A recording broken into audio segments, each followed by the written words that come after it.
One of the biggest aspects of Christianity is Jesus Christ's crucifixion and his resurrection. This all revolved around the Feast of Passover. But we incorrectly, since the time Jesus has been resurrected, started to call this Easter. And I say that because all you got to do is type in origins of Easter, and the first things you're going to find up on any search engine is going to take you to things that have nothing to do with Jesus. It's all going to be goddess of fertility, Easter, Semiramis. There's several that all kind of connect, and they're all similar anyway. Bunny rabbits, Easter bunny. I mean, they would celebrate fertility. Well, rabbits do what? They multiply quickly. They would also take eggs and they would paint them in honor to worship this goddess, whatever goddess it was. And there's different ones, but still, nothing to do with Jesus. But what we did was we took Passover, something that was perfect, and poured a lot of ugly junk on it, is what's happened. Now let's look at Passover. There were 3 feasts within a feast of Passover. You had Passover itself. Now all of us know that story when this first happened, and that was when Israelites were in bondage in Egypt. And God started sending these plagues to try to persuade the Pharaoh, say, hey, let us go. And Passover was the last one. So what they were to do was to take this lamb, perfect lamb, they would kill the lamb. They would put the blood on the doorpost. Got a door behind me here. You'd put it up on the top and on the sides down there. And it was the door that led outside. But they would put it on there. And when the death angel flew over, if he saw the blood, he would pass over, no death occurred. But if there was no blood, then he would strike down or kill the firstborn male of that house. In remembrance, they started to celebrate Passover yearly. And what would happen is, it was the 10th of Nisan. Now, Nisan's a month, a Jewish or an Israel month, and a part of their calendar. You can go and look at that, these different months and so on. The 10th of Nisan, they would get a lamb and they would bring it in. Some requirements of that lamb: it had to be perfect, without spot or blemish. It had to be a male. It had to be firstborn. When you sacrificed it, you could not break a bone. Oh, that's really cool, because Jesus had no spots. He was perfect. Jesus was male, firstborn, and when he was sacrificed, there was no bone to be broken. And we'll look at that here in just a moment, but he didn't have a bone broken. On the 14th, they would kill that lamb near the evening. Now, how their days fell, they didn't go midnight to midnight like we do. They would go sundown to sundown more, but we say approximately 6 o'clock to 6 o'clock, but it was sundown to sundown. So they would kill the lamb at the end of the 14th, as the sun towards the end of the day, and then the sun went down. That would then start the 15th, and then that was the Feast of Unleavened Bread. That then was a 7-day feast. You had to fix bread, all right, fix it with no leaven. Now, leaven represented sin, all right? So it was bread with no sin, no sin. Jesus had no sin. Okay, really cool. Then you had the weekly Sabbath in there. Now again, the 14th, 15th could be any day of the week. But then the weekly Sabbath was always the 7th day of the week, which was Saturday. All right, still Saturday, 7th day of the week. Sunday's the first day of the week. Start Friday at 6, roughly, when the sun goes down. That would start Saturday, the weekly Sabbath. And then the day after, which was Saturday at 6 when the sun went down, would start in Sunday. That was then the Feast of First Fruits. This feast was where, it was right before the harvest was getting ready to happen of grain and barley. Someone would go out, take a sheaf, take one part of the harvest, just a little piece, bring it in, and then that priest would wave it, saying, hey, there's going to be a whole lot more to come. This is the first one. All right. So Jesus was the first one. He was the first one resurrected. There's going to be a whole lot more to be resurrected. He was the first. Really, really cool. And you start to lose the meaning when we put something else with it, but then especially we put something that celebrates and honors a goddess. Let's look at Good Friday. Now, Good Friday says, hey, that was the day Jesus was crucified.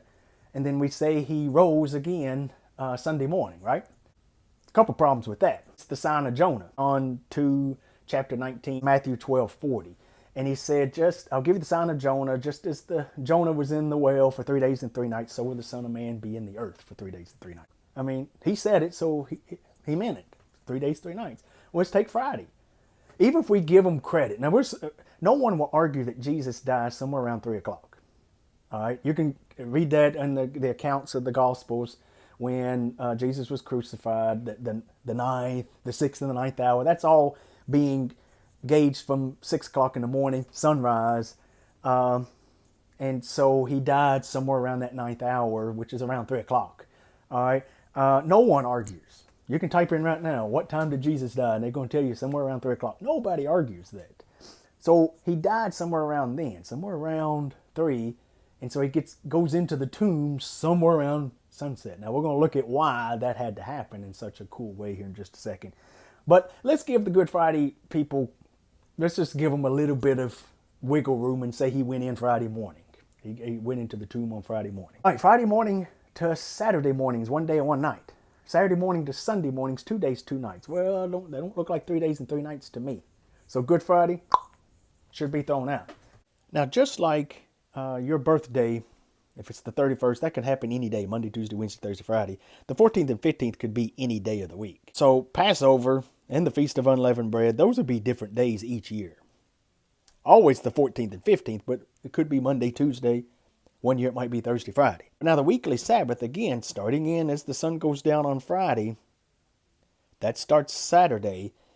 That's the weekly Sabbath. That's always on a Saturday. First fruits was always the day after the weekly Sabbath, which then was always Sunday. It's possible you could have Passover and unleavened bread starting here.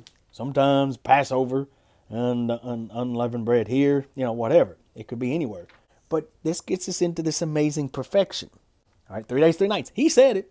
All right. So again, these could happen anywhere, but it's so perfect that the year Jesus was crucified, it has to go down with the 14th and 15th, fall right here on a Wednesday and Thursday. And let's look at why.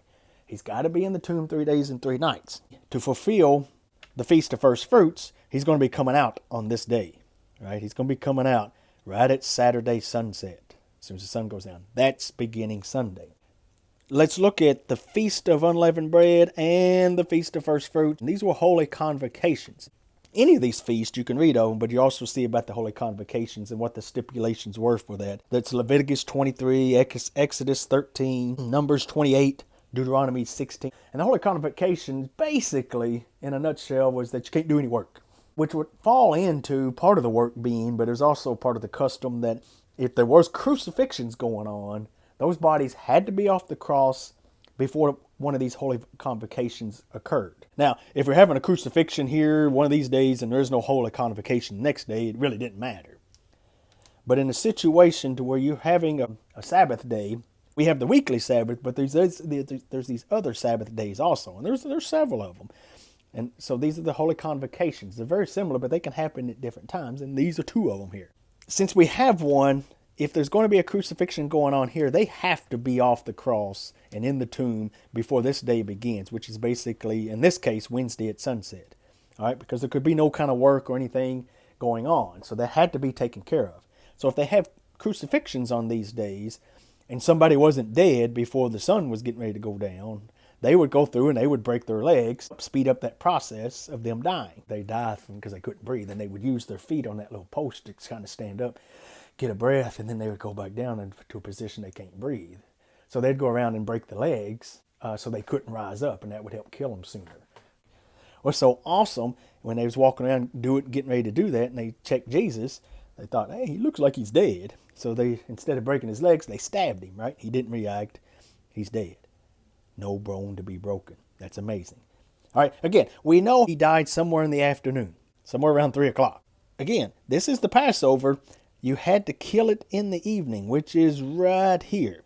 You had to kill the lamb right before the sun goes down. Well, Jesus died right before the sun went down.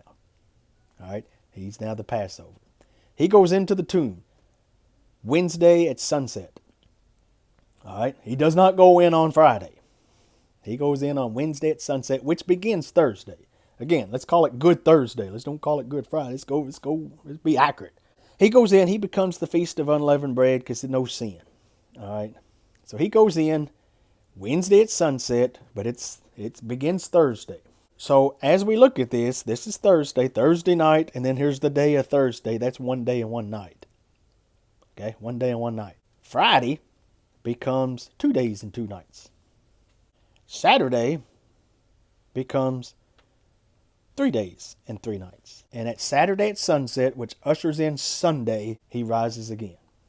3 days and 3 nights. The women come Sunday morning. All right, they come early in the morning, it says. But he had already risen Saturday at sunset. I mean, if he goes in, and nobody argues that he dies around in the afternoon, means he's going in the tomb as the sun goes down. Well, if he's going to be 3 days and 3 nights, 72 hours, he's going to come up at sunset. All right, he ain't coming up in the morning. Going out early Sunday morning for a sunrise service. All right, have fun. But that's not when he rose. He rose when the sun goes down. 3 days, 3 nights. He said it. Why not let it be perfect? And if it had been the year before, he wouldn't have been able to fulfill the 3 days and 3 nights. If it had been the year after, he wouldn't have been able to fulfill the 3 days and 3 nights and still fulfill these feasts. It happened in such miraculous fashion. It's amazing. I know most people, when they celebrate Easter, they're thinking of the crucifixion and the resurrection, but you've mixed in something very ugly and you put it with something that was perfect. Not only is it just beautiful, it's perfect. And we took ugly and we put them together. You don't find that wrong? If you don't, it's between you and God.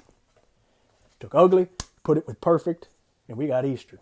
We need to get rid of Good Friday. We want to do it. Let's have Good Thursday. Because that's when he went in. But let's appreciate what it was. It's perfection. Let's let it be perfect. And it laid out just like he said, which means I can trust you more because you didn't make a mistake with Good Friday and Sunday and 3 days and 3 nights. Because otherwise God made a mistake, right? He said something that's not really accurate. Praise you, God, because you're amazing. You're not kind of sort of a good God that makes mistakes in the Bible. You are amazing and you're truth, and let's let him be truth. Thank you.